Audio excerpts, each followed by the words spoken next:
You're listening to the Soju Sessions, episode 56 on the Soju Talk Nation podcast feed.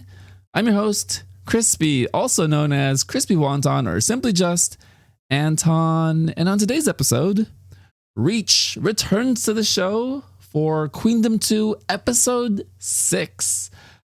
We got some vocal units, we got some dance practice, we got a lot of good times. We recorded this episode on Tuesday night, May 10th, because this past weekend was Mother's Day, and we decided we would let Mother's Day be a day of celebration. And so we took a little bit of a break, but, just to celebrate everyone and literally their mothers. So, we both had a good time. We spent time with family, and honestly, it's just pretty cool to kind of let life run its course and do its thing. Of course, we did have to come back and, recap this amazing show that we both love. And I gotta say, Reach and I both came to the conclusion that, and I feel like we do say this every episode, but we did mean it this time. This is probably our favorite episode so far. One, because I feel like it's paced very well. It's edited very well. It told great stories for a lot, if not all, of the members that were highlighted throughout this show. And the performances were, really emotionally impactful. I think for each of us differently, but I connected with something very special with, how it all played out on stage. And yeah, no, it's just a really good time to see all of these idols that, we both have a different affinity for in our own ways, but, in our own special ways as well. I gotta say, I'm a big simp and I love Uju Sonyo. Yep, I love everything about it. I love everything about them. God, Exy didn't even have a performance this week, and every time they cut to her, I could not think of anything else. That was great. And so, God, her energy is life. She is life. She is life, everyone. She is just incredibly funny. And I adore this show. This show is just the highlight of my week for 6 weeks now. And I am just so very grateful that I'm able to talk about it with a dear friend every week. Let's get into it. Coming up, my chat with Reach on Queendom 2, episode 6 on the Soju Sessions.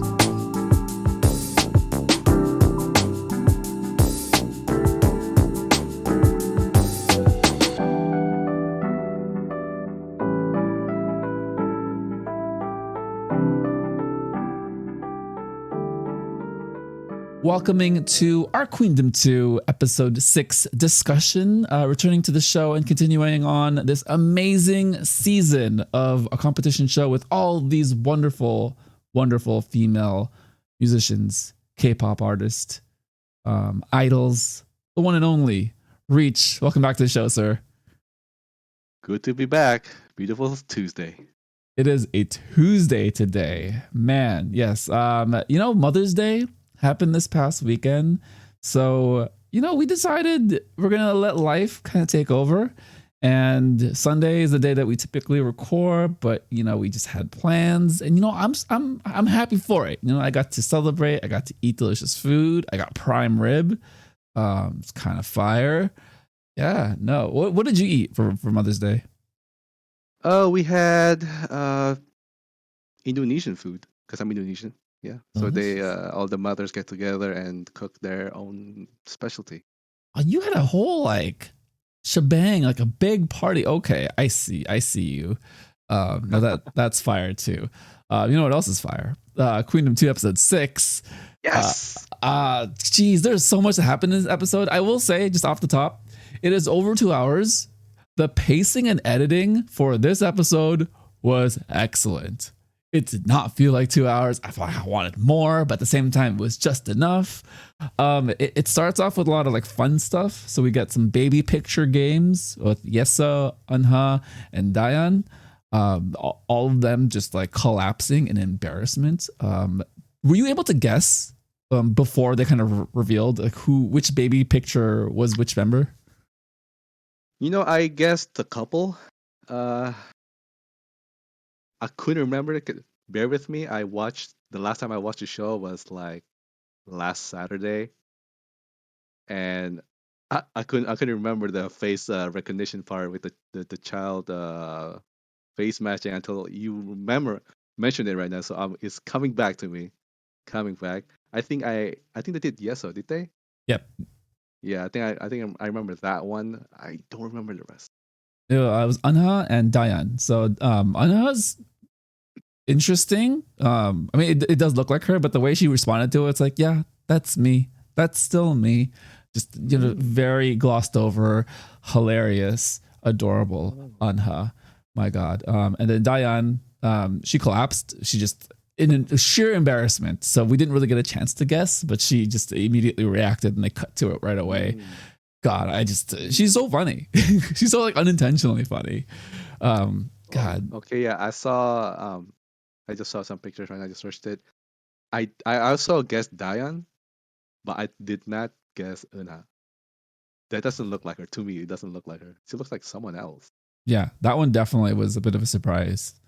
I think the other guess was actually I can't remember off the top of my head. Yeah, I did watch it last night again, but Yujin. Yujin was the guess for her. Yeah.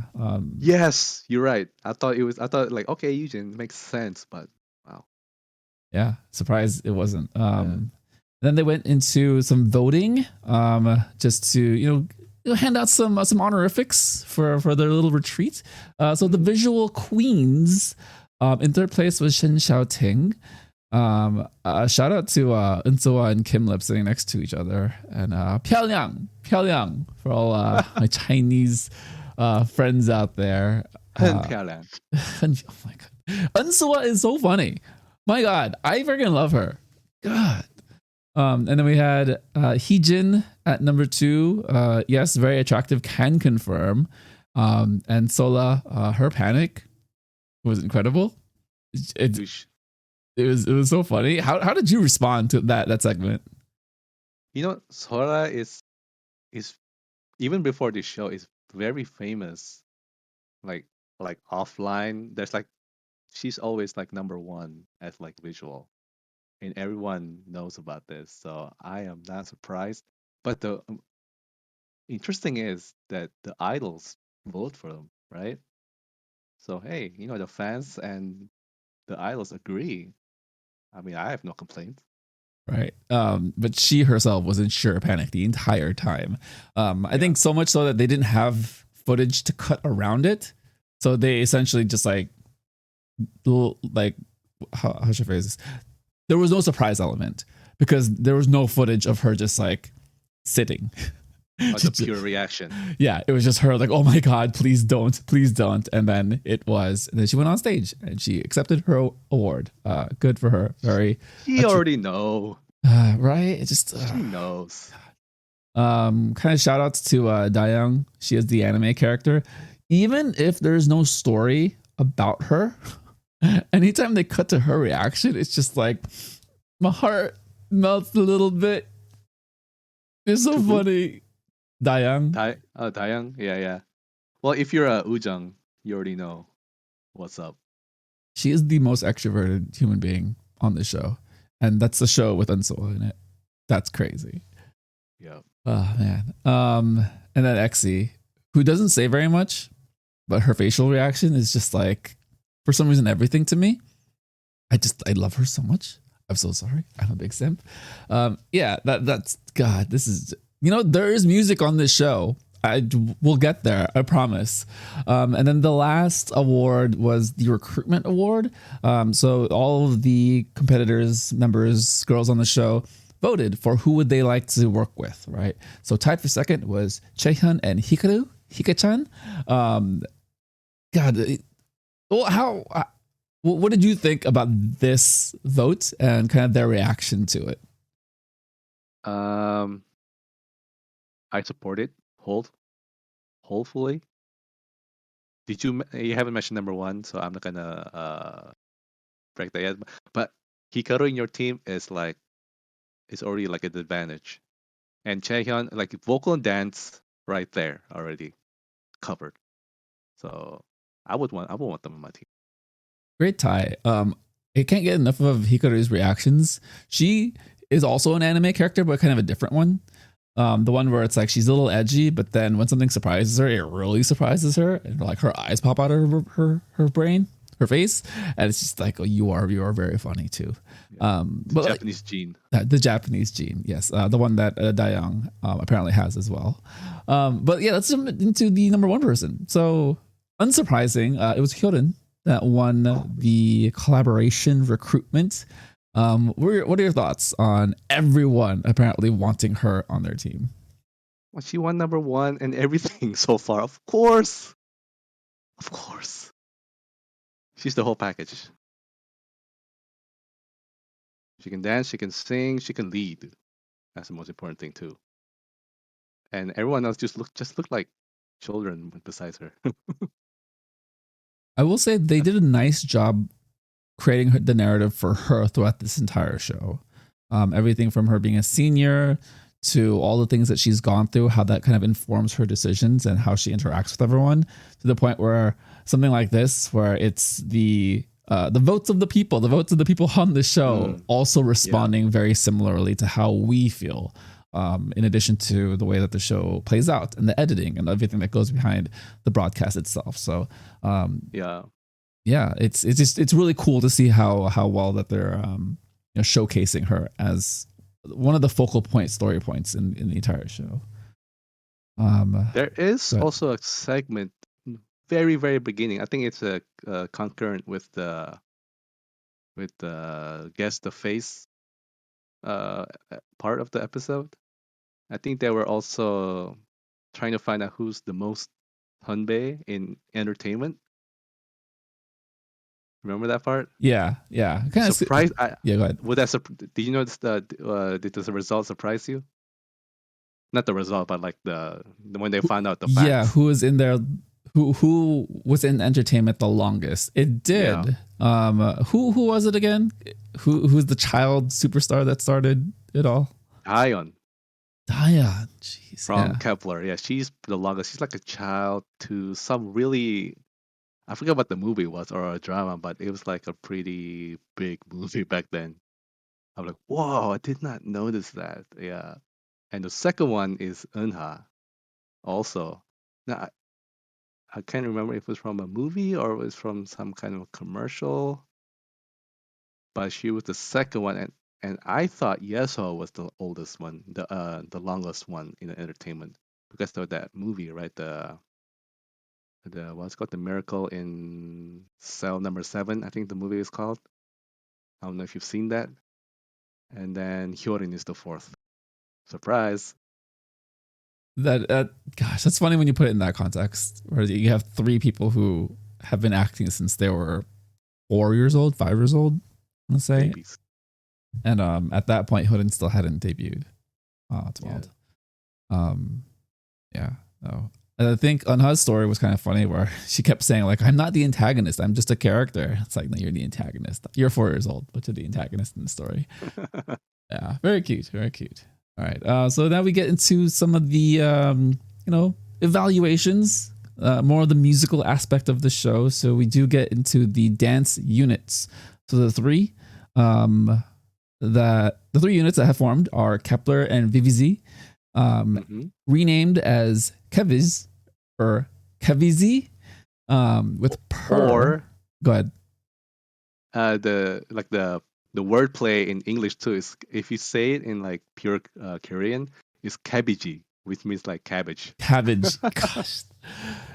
When Umji and Cindy came up with that was pretty clever of them, and it was just like, yeah, they would sarcastically be the ones to do that, especially with just Kepler kind of being kids about it and just like thinking everything is funny. They better bring a whole head of cabbage when they came in. Oh, it'd be amazing. Gosh. Although we didn't see it, and they kind of already show everything leading up to the performance in these shows. I actually had to fast forward some parts where I knew that they were going to spoil some of the stages. So it's like, yes, I know what's happening. I understand the assignment. So But yeah, Head of Cabbage would be hilarious. Let's kind of get into go ahead. You fast forward through all that? Not all of it. I would say the very beginning. So they do the awards and then they cut to like a preview of what's going to happen in the episode right before the opening credits. Oh, okay. I mean, they didn't actually perform what they practiced. They kind of have fun with it too. So you're not missing much. Yeah. I mean, you're not getting spoiled much. Yeah. Yeah. I fast forward through some stuff here and there, but I for the most part watched the entire show. This one's fun. I would say overall they have to kind of build chemistry. I think between all the members, I think there's just a big age gap. Kepler sees himself as children, and Shinbi and Umji are just like, we're really good at this. Can we just learn the song? What did you think about Per? Just the song and the choreography itself, and this collection of idols for this song? Okay.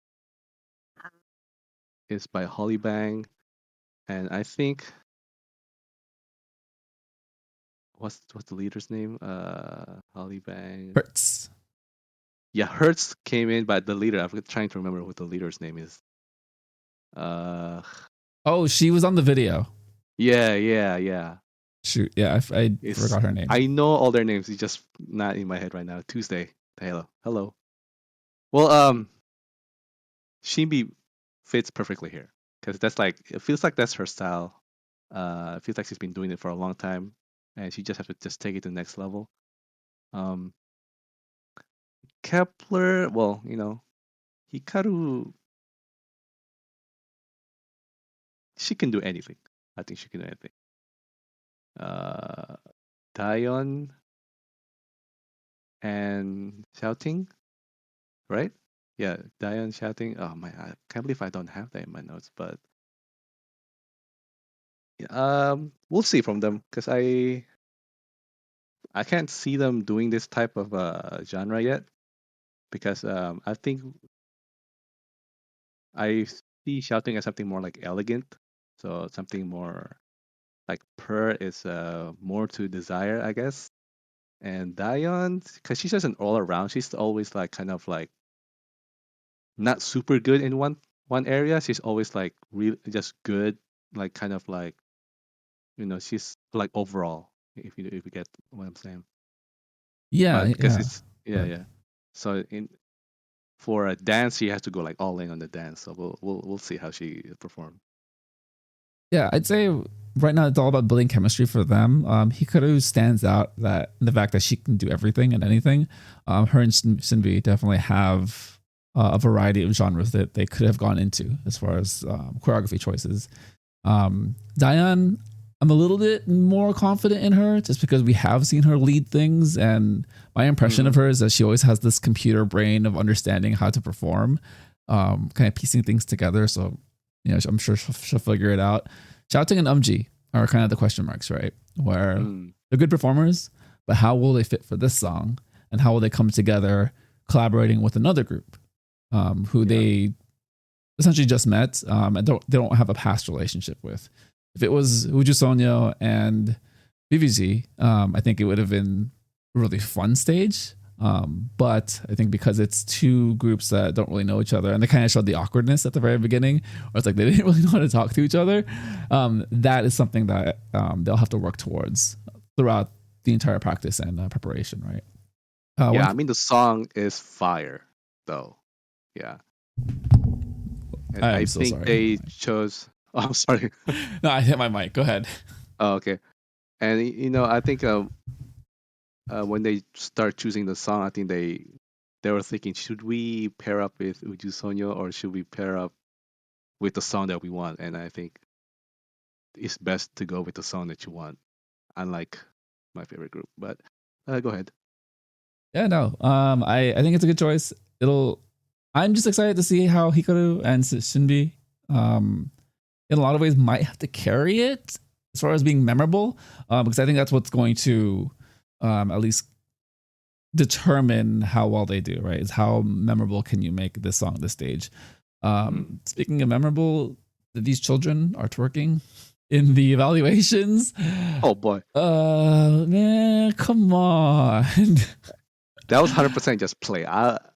It was fun. It was cute. It was adorable. They were in normal clothes, so they weren't like hyper doing anything that was super questionable. But let's just hope that it's not too big of a part of the actual performance. I don't think it is, but it was just like you never know. That's what I just question. That's my thing. It's like I really hope that they were just messing around. Can you believe that twerking is like an actual legit move now? It can be done tastefully, well intentioned in a choreography, but when it's like obscene, when it's Queen Wasabi on. And she does it properly. All right, watch it. Although she does do it quite well, but it's just really funny that the show that she did it on, what was the show again? I forgot the title. It's the one with Ailey, Jamie. I have no idea what you're talking about. Oh, there was a show from 2 years ago that was on Mnet. Yeah, it was a great show, but they had to move the time later in the night because Queen Wasabi was twerking, and they for censorship reasons. Yeah, it was news. Queen of, yeah. Maybe I saw some things. I probably wasn't interested in it, but yeah, I have no idea what you're talking about. Oh, it's a very fun show. It's just very low stakes, I would say, but very fun. Great introduction to a lot of those musicians. Nice. Yeah. I'll look that up. Yeah.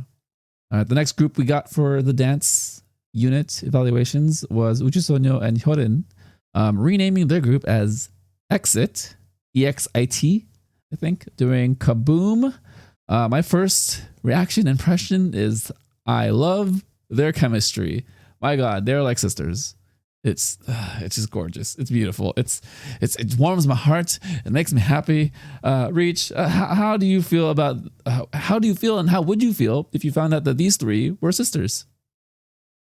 Stars. Well, EXIT. I think this is the group that hot take, but I don't think I'm not that excited about this group per se because I feel like Hyorin and Uju Sonyo kind of like label mates before. They probably have like this familiar tone, which is good for them. But for me personally, I feel like I would rather have them like paired up with some like like Kepler and BBG, where they don't know each other as well. Yeah, that's my initial thoughts about that. But I'm pretty sure they're gonna do well because they got Queen Hyorin on the team. Yeah, definitely. I think they had the least amount of workup time to like kind of build that chemistry. It just felt like a very natural fit for all three of them. And so Yorm, I'm just gonna call her that, and Hyorin all feel like they clicked together really well. So I think their build-up package, their practice sessions were pretty low stress. They had La Chica come through and kind of teach them the choreography and give them notes. It felt like they had the most fun clowny time of just like hanging out and being together. Again, Unsawa is the freaking main character. I don't understand how she's so funny, but she is, hiding behind Yorm's hair. And Yorm is a very funny character as well. I love her so much. God, I have so many issues. I have so many issues. That segment. I remember that segment now. They were having so much fun. And they were Simis was teaching Unsa her, trying to look all swaggy because she looks way too cheerful. And she got that swag in her. She got that. It's there, right? I think she's just messing around. At least what they chose to cut out for the show. But it works because it plays into everything we kind of know about Unsawa throughout this entire show. She's loud, she's boisterous, she's in your face, but also just hilarious and great friends with apparently everyone. It's hard for me to like pick ahead of time because I think all these groups have great dancers and performers. Yeah, no, it's I think I'm going to reserve any ranking or like judgment in my head until I actually see it. Even though I want to very much right now, it's like, but I kind of like them all. Character. That's the word for this group. A lot of character. All right, and the last dance unit is Luna and Brave Girls Eunji. I don't think they have a unit name with Desire. They do. They do. Oh, what's the unit name? I missed it. Because I think we learned last time the song is called Tamina for Desire. Their name is Queenina. That is right. Like, I am the queen, sir. Right? Or we are the queen. I think that was the translation. Something like that. Yeah, something like that. Yeah.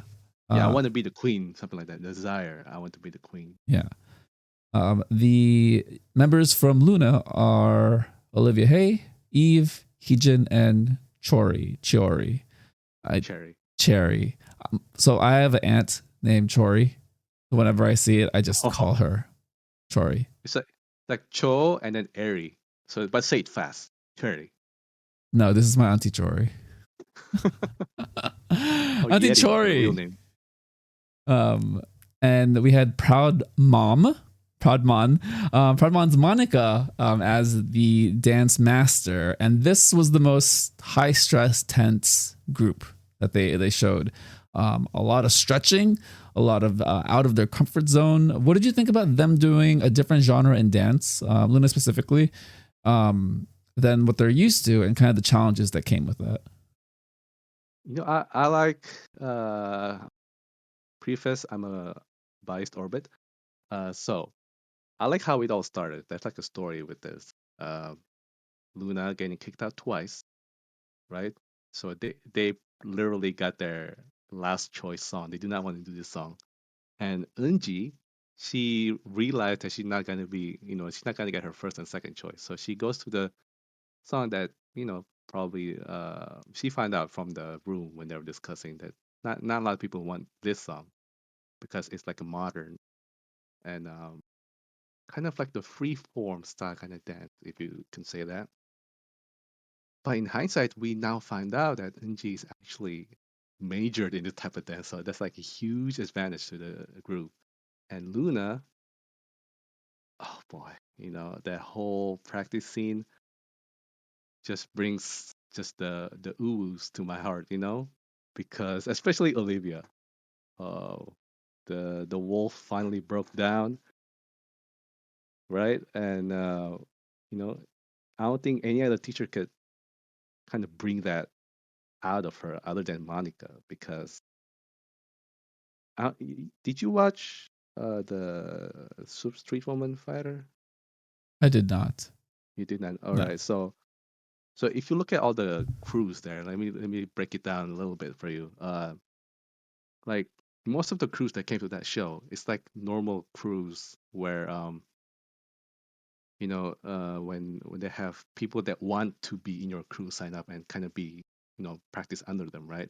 But Monica and Proudmon, they're like teachers, like university teachers style kind of people. So sometimes they do teach dances to people that doesn't want to dance. If that kind of that's how I got my impression from Monica. So she knows how to work with people that's like unmotivated, and she can totally sense that in Luna, because this is the third song. They don't want to be here, but they have to do it, and then kind of bring that fire under them, motivate them, and and that whole emotion we all saw that came out at the end of the practice.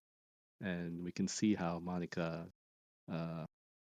passion on teaching them kind of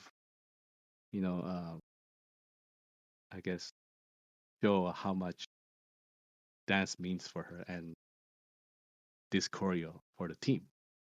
Yeah, that was an interesting wrinkle for the entire thing, right? Because they did start it off as Luna having reservations about selecting the song, and then I think they cut to Eve, they cut to Chori a couple times. Really, thinking about the song, kind of not being too excited about it, and then Monica just immediately just like, no, this is it.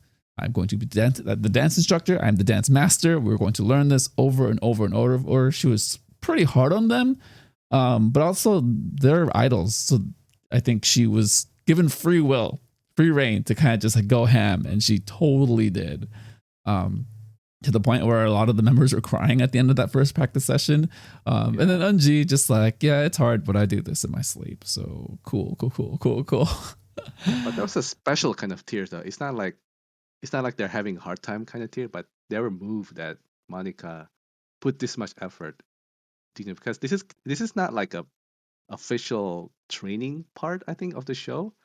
They just came there to like introduce this song, kind of like when we see the other two segments, they're only showing, just the main parts, kind of like see how they're gonna give them pointers, like initial pointers. But Monica went all in. Yeah, and that's a good point you make. It wasn't necessarily how, think of like Produce 48 or Ghost Planet, where they're getting trained and they're getting criticized and they're just crying. No, this is Luna has it in them, and they're just so touched that Monica would put that much effort into training them up, and being hard on them. But it's definitely tough love that they're feeling, which is an interesting dynamic, because you don't really see that in a lot of K-pop competition shows where you have a coach actually coaching people up. So it'll make for an interesting story moving forward. I think the snippet that we got in the evaluation showed that they picked it up. The hand movements looking like a cat. Ooh, man, I'm just, geez. It's crazy to think that Eunji's going to be the leader of this group, because you as an orbit know the rest of them and how well they do in dance. And now it's like, oh no, Eunji's kind of going to be like the forward-facing member of this. So, man, that's just exciting times. Exciting. The rest of the evaluations were to determine the performance order for the show. For the dance units, it was going to be Cabbage, Exit, EXIT, and Luna, plus Eunji. I am the queen. We are the queens for Desire. So that's going to be the order. And then we move into the vocal performances. So, like I said, this episode was paced and edited really well, where I felt like every segment transitioned very seamlessly into the next. So, I mean, you look up and they're done with the retreat. And now they're on performance day. And then at performance day, then they give you the backstory of how they all prepared for their songs. The first group to go up was Sun and Moon, Luna and Kepler, with Don't Go by EXO. So we had Kim Lip, Chu, Jinsol, Hustle, Youngun, and Chaehyun. All right. What did you think about the song? The song selection and how it all came together? Best song to be. This is my favorite song so far in this whole show. My favorite song. I've been listening to it ever since it came out on Spotify, Apple Music. I don't know, man. It just brings something, something in the back of your mind. It's just so beautiful.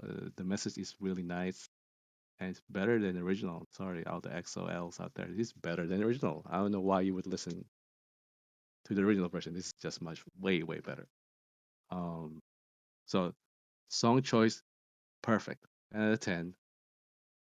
I'm not gonna get to the performance just yet, but you probably already know what I'm going to say. How about you? You like this? Well, let me start with the story. So I think them coming together as a group, immediate chemistry. They showed a lot of the clips from the 2 episodes ago. Really fun how well they got along right away. And the training sequence was them picking up the children from school. So literally Youngun from school in her uniform. I think the driver was Kim Lip and the passenger was Chu. Chaos in that car segment. right? And then in the other car was Heejun and Jinsol. Jinsol was the driver for Chaehyun. And then they went to the butterfly habitat. What? Hustle was driving. I wrote Jinsol. I am wrong. You are right. It was Hustle because I do remember the hair not being Jinsol. Yeah, Hustle was driving. And it wasn't Heejun because Heejun is in the dance. I messed all that up. Good job, me. But yes, it was Jinsol and Hustle. That's right. The vocal team. Yes, nailed it. And then they went into the butterfly habitat where they just had the time of their lives hanging out and pretending to be butterflies. What do you think about all of that wholesomeness leading up for their preparation for this song? It was good. It was like a like you said, picking up the children from this young young moms picking up their children from the kindergarten. They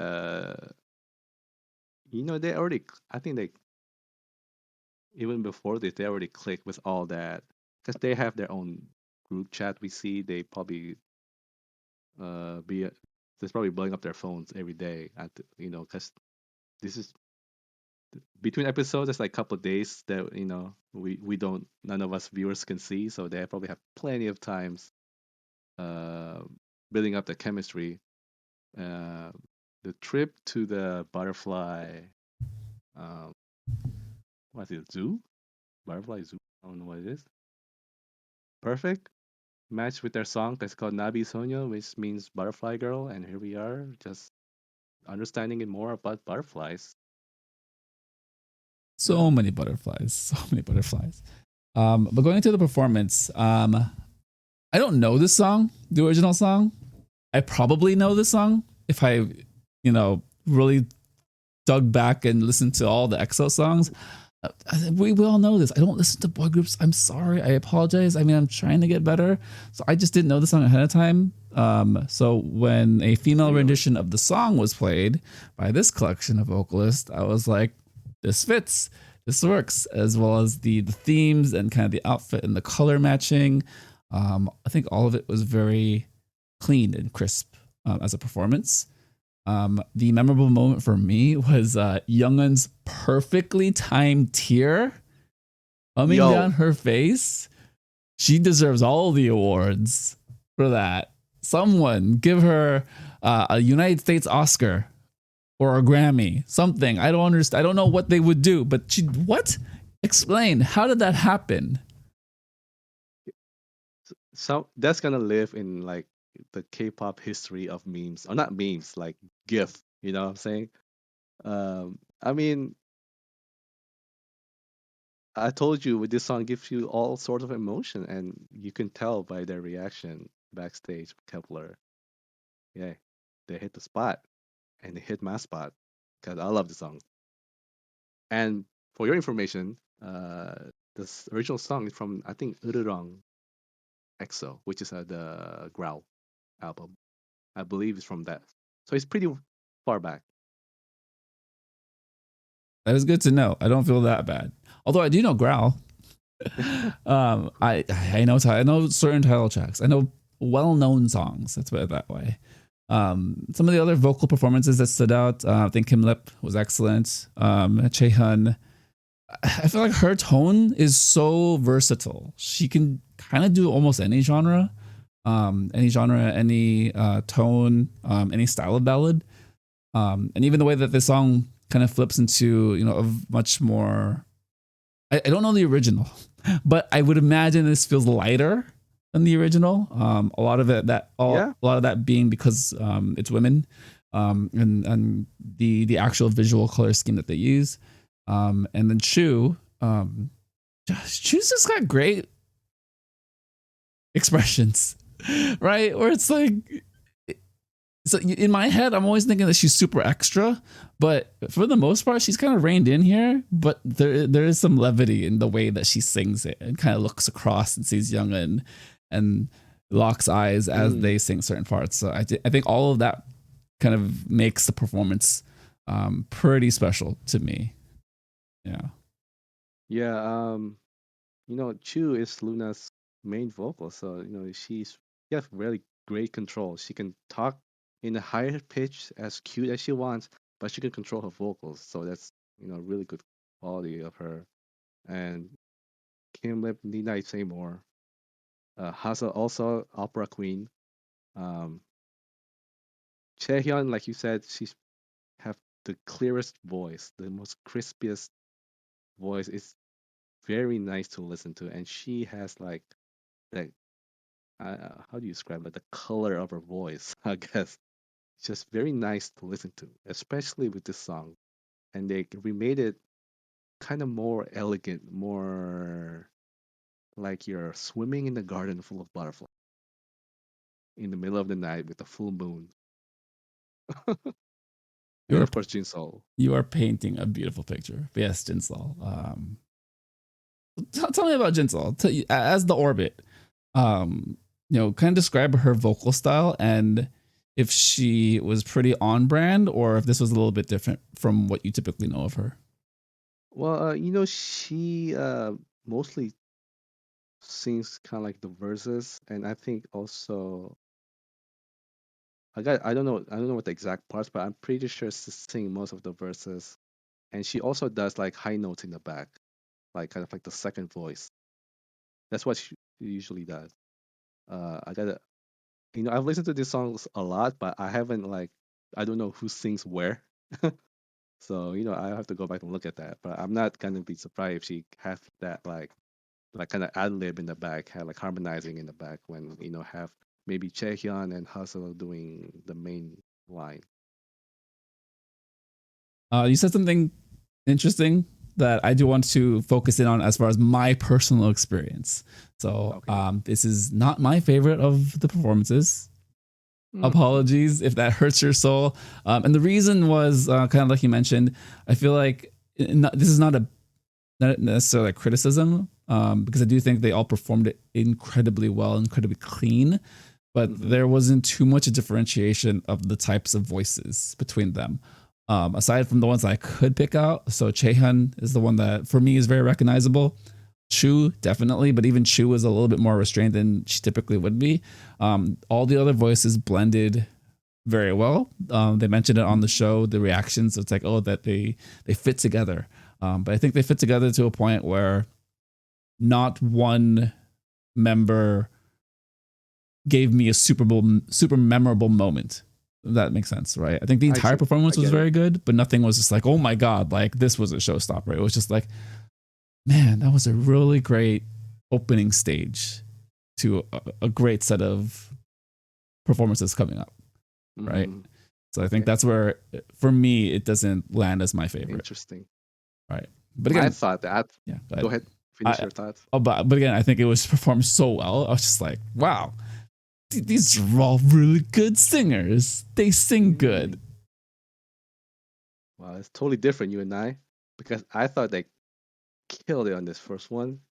And to me, I feel like I did because I watched the whole show. Like I feel like, yeah, I'm still going back to the first stage after watching the second and third. So that's where I stand.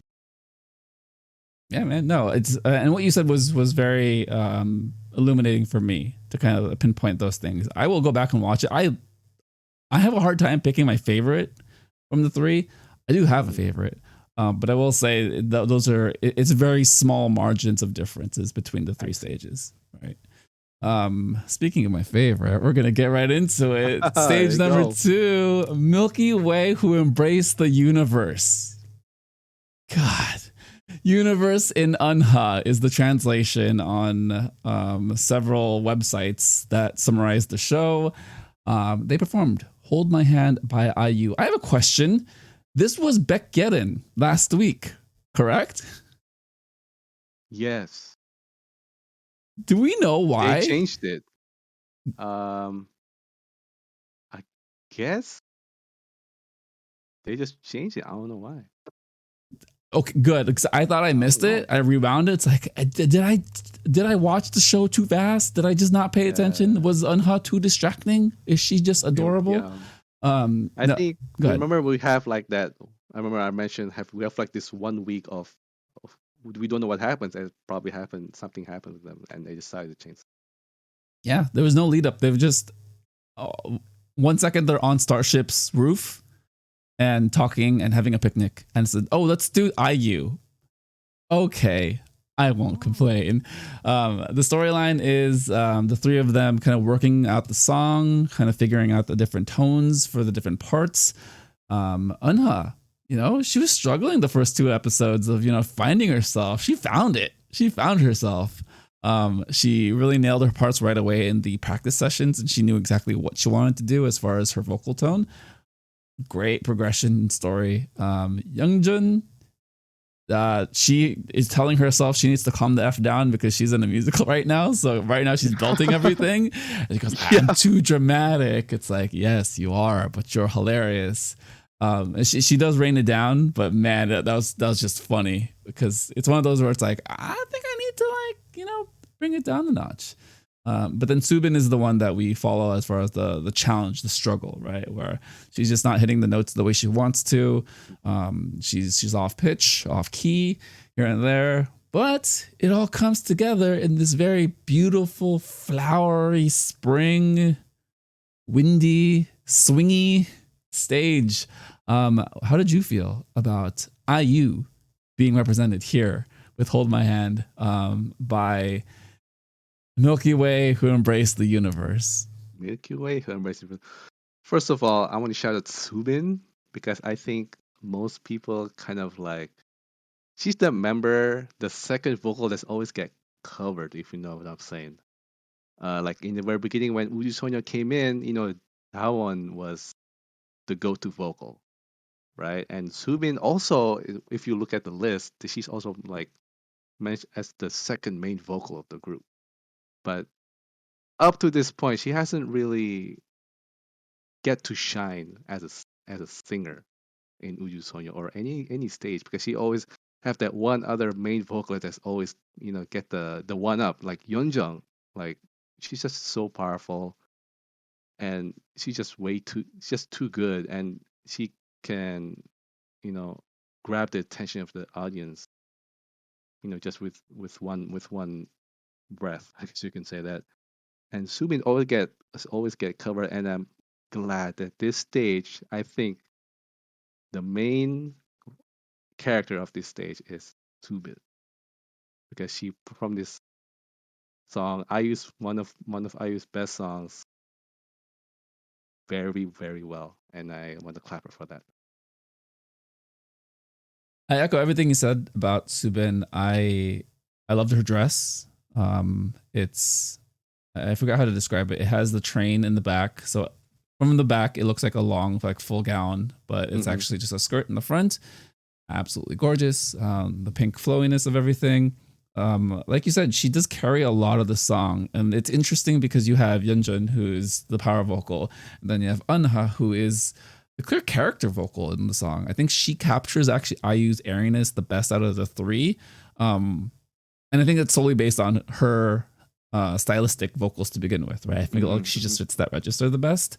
But it didn't feel like it was too much of a struggle for her. So it's like, oh, this is kind of nice.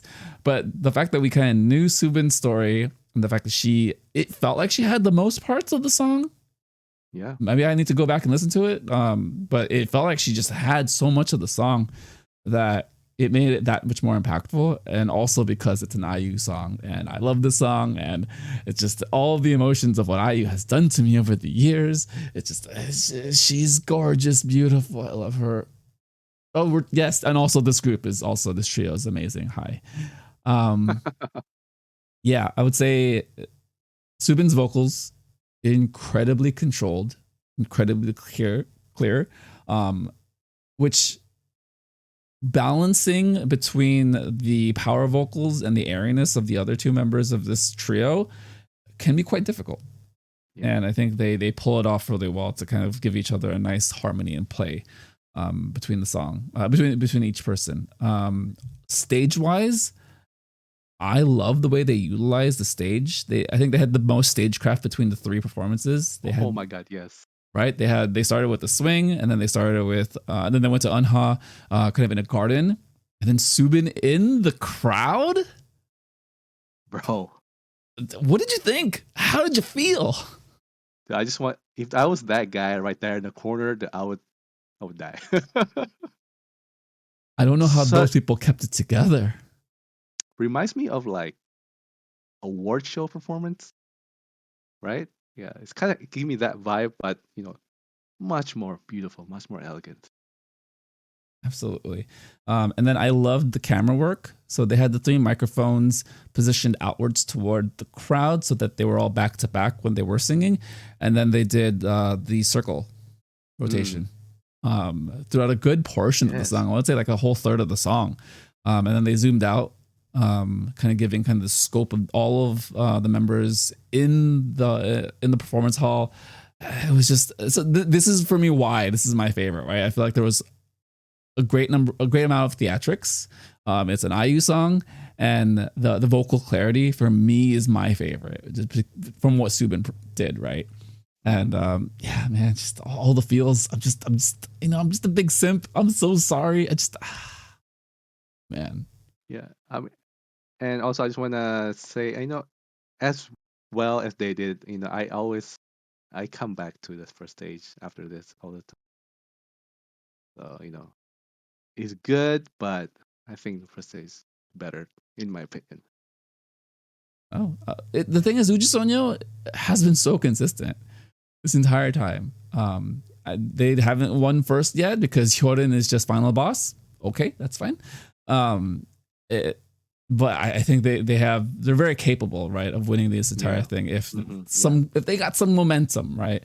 And then VVZ, I think they've also been very consistent, but they've just been lacking in the votes for Sure. whatever reason, right? Maybe people forgot that G Friend is a thing.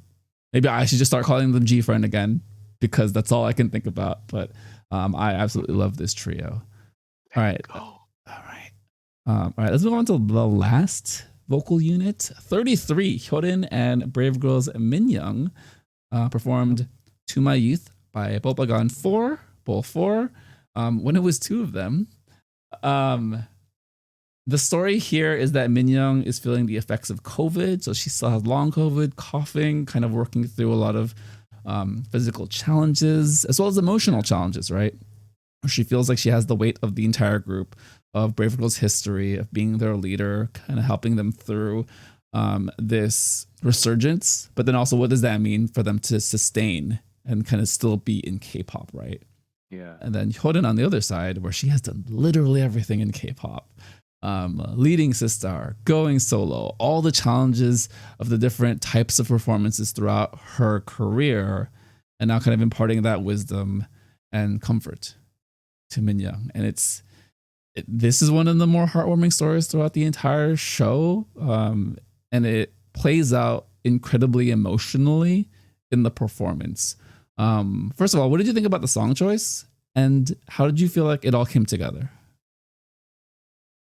Well, we found out last week that they're gonna choose this song and they stick to the song and they raise the key, I think, like a half step higher, just for the extra oomph because Hyorin wants more, that vocal power that the songs need to win, I guess. Um, I I do like this song. Um, like you mentioned, was that throat condition like when she had in the previous stages? She also like coughing too. That was also from COVID. Did you know? Yes, yeah, That was after the whole group got COVID. yep. That was yeah. They had got COVID. Is it pre shoot like pre Queendom? It was no, they got COVID for the second stage. Okay. Wow. I didn't know when they got COVID. I know they got it before. I don't know if it's before this or before the whole show. So but she pulled it off. You know, COVID, such a what do you call that? That's yeah, you know what COVID does to people. Um, and I think this group Samsam is probably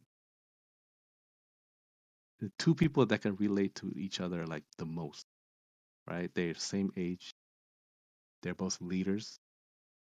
The only difference is like as you mentioned, Yorin have done everything successfully, and Minyoung is kind of like on the way up, right? But then now after the whole roll-in phase, now they're kind of like hovering, and Queendom kind of decide it's kind of decide where Brave Girl's gonna go, and like you said, she's kind of like she felt like she had this whole burden of carrying the group to somewhere, like uh for this performance, and and she got the blessing of the gods, got paired with Hyolyn, and she already learned all the confidence.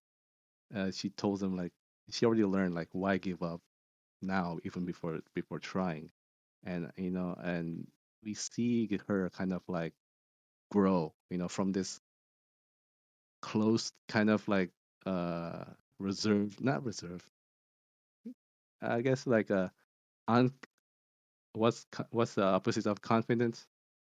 I don't Insecure. even know. Insecure. Yeah, insecure. She kind of like insecure as a singer. I think she's insecure as a singer going solo. I think she's more comfortable with her members, but I think she felt the insecurity when she kind of have to like have her own voice only. Sorry, I choked there. um, so I'll let you take it to the performance. No, that was beautifully said. Yeah. I think this performance definitely has the most emotion and history of all the three performances so far. Again, a big shout out to the post production team. The way that they weave together the story and pull the threads through to make the performances mean a little bit more for this episode specifically. Well done. Absolutely Yeah. excellent, right? Probably the best so far of the entire show.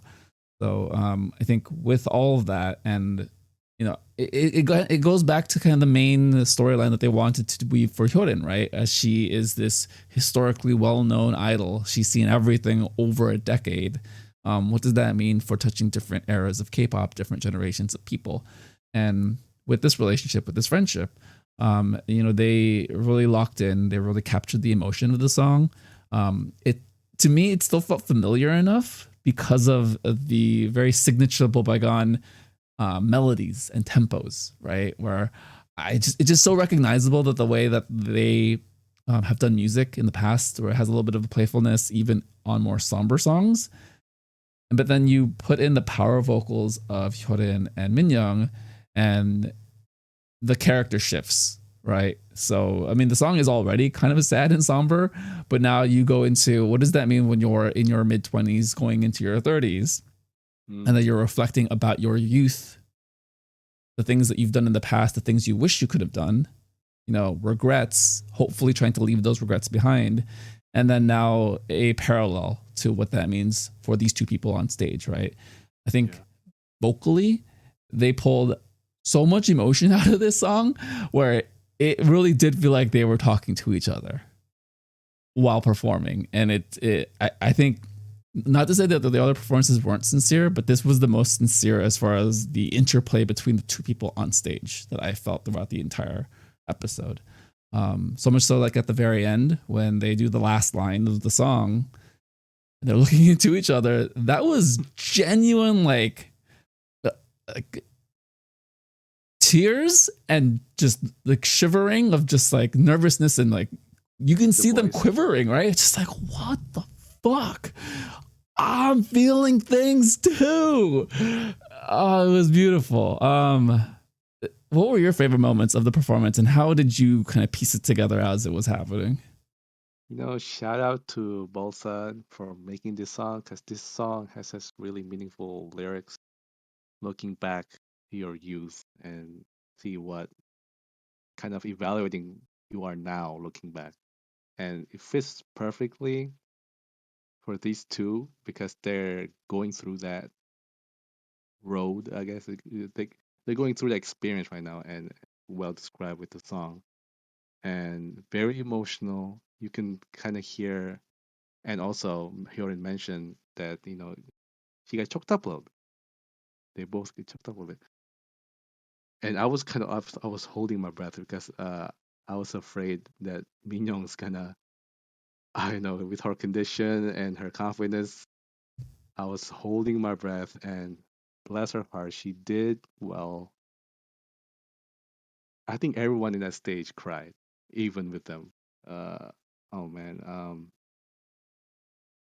you know, the only, as well. I mentioned in the beginning that I like the first stage better, but I like this performance the best, right? I just can't bring myself to kind of re-listen to this performance by them because it's just so heavy.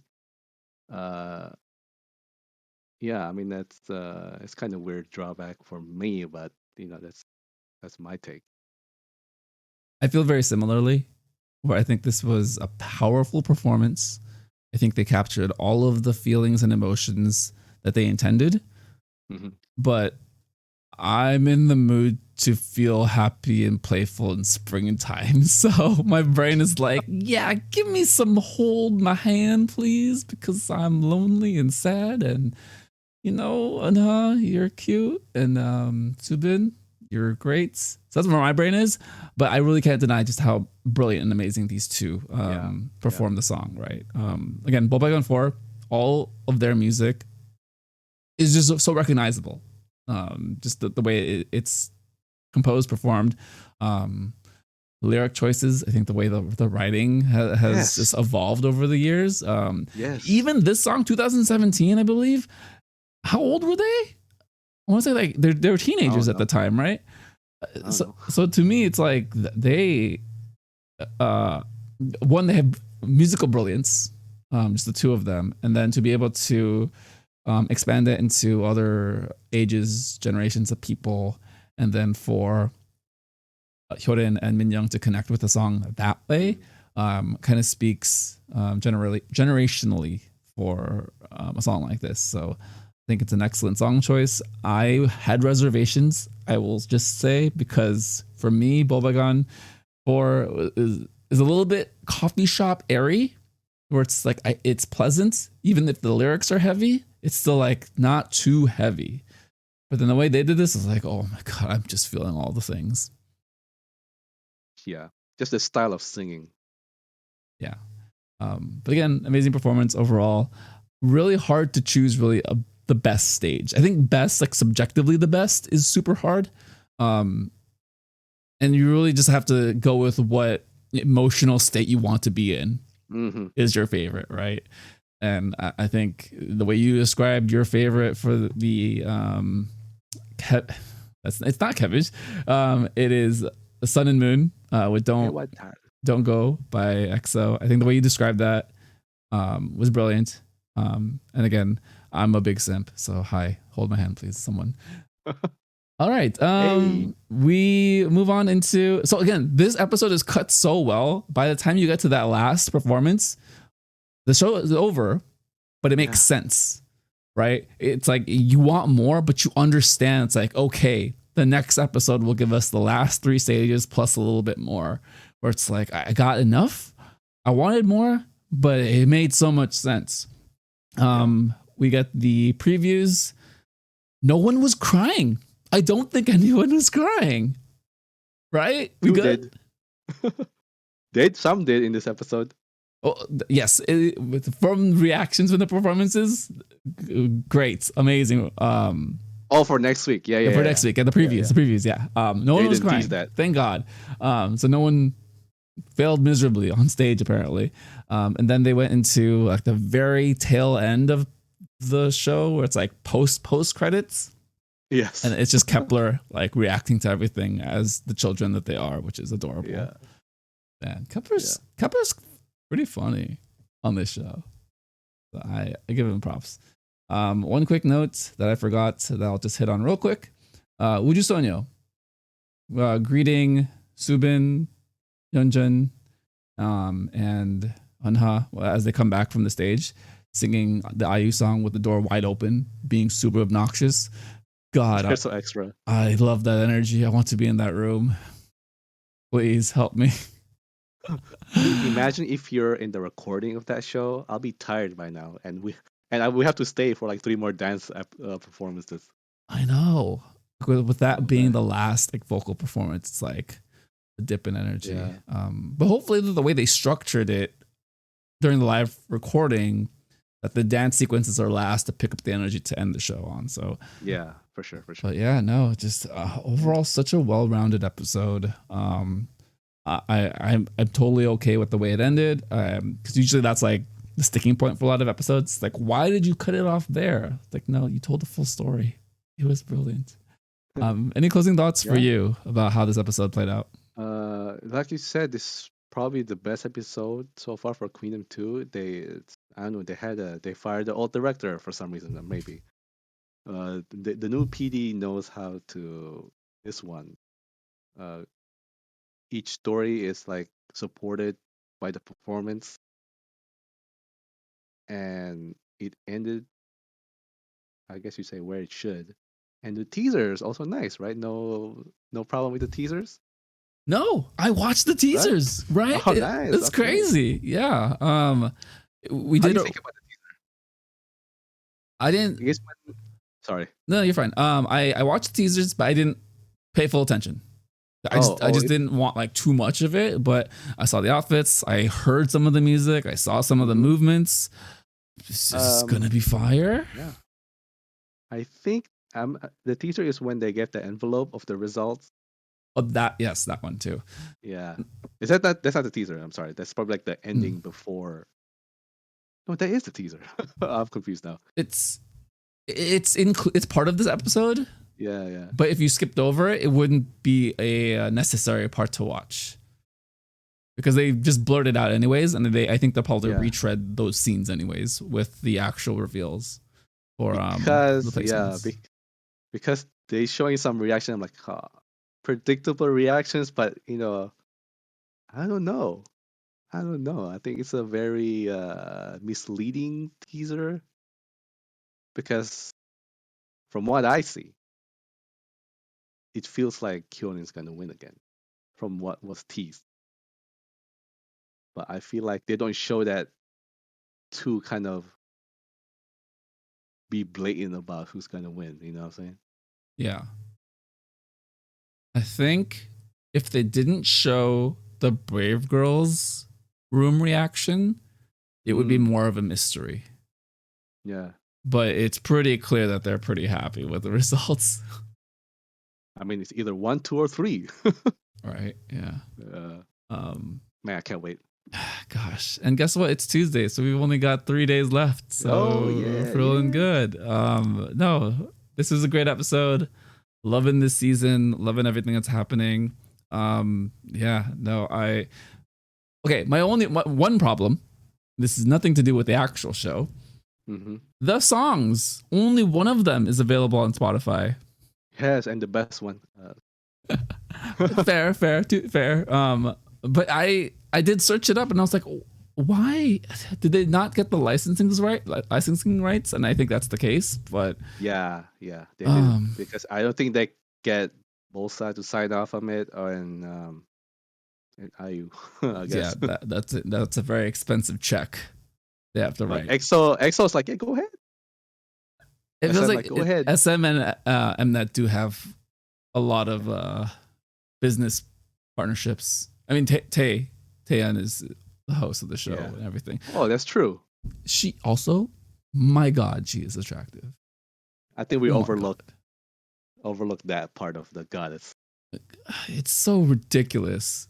So hair change. I think we're an episode in with a different hair now, and she is just so stoic, so just poised on stage, and I'm just like, if it was just her for 2 hours, yeah, I'd take it. Just say, run the world, Queendom. Run the world. Gosh, Tay. That's crazy that she's hosting this show, considering how perfect, busy and popular she's been over the past 2 years.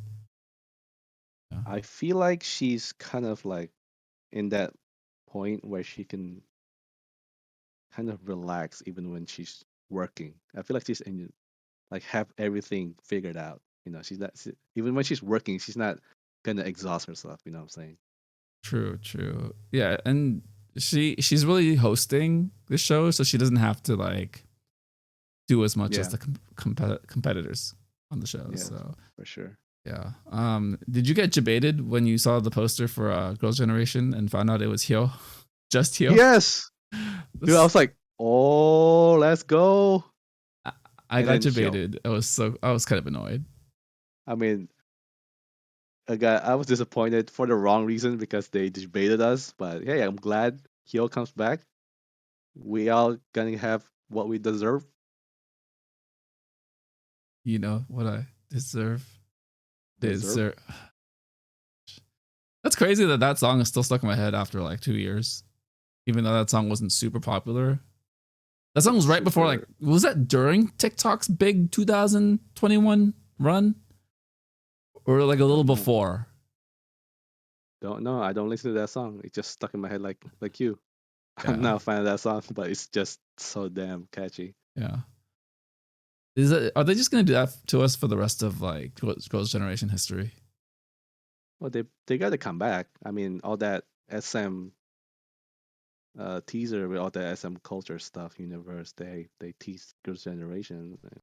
They're waiting their turn. Who's the biggest challenge for them to try to get back, aside from Jessica?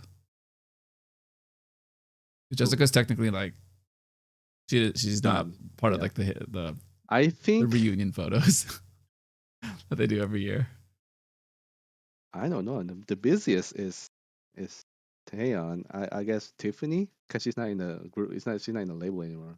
But she shows up to a lot of SM stuff. That's true. Yeah. Yeah. Well, that's for another story. Yeah. All right, man. Well, this is good times. We'll do this again this weekend, and we'll probably get back on the regular Monday schedule. But it's just for all the mothers out there, we did want to shout you guys out and celebrate because honestly, without y'all, without the mothers, you and I wouldn't be here. Like, actually, that is a fact. So I hope everyone celebrated an amazing Mother's Day. And real queens. Yeah, real queens. Well said. Well said, Reach. All right. On that note, thank you everyone for listening to the Soju Sessions on the Soju Talk Nation podcast feed. Subscribe on YouTube, follow on Spotify, Apple Podcasts, or wherever you listen to podcasts. And continue the conversation on the Soju Talk K-pop podcast Discord.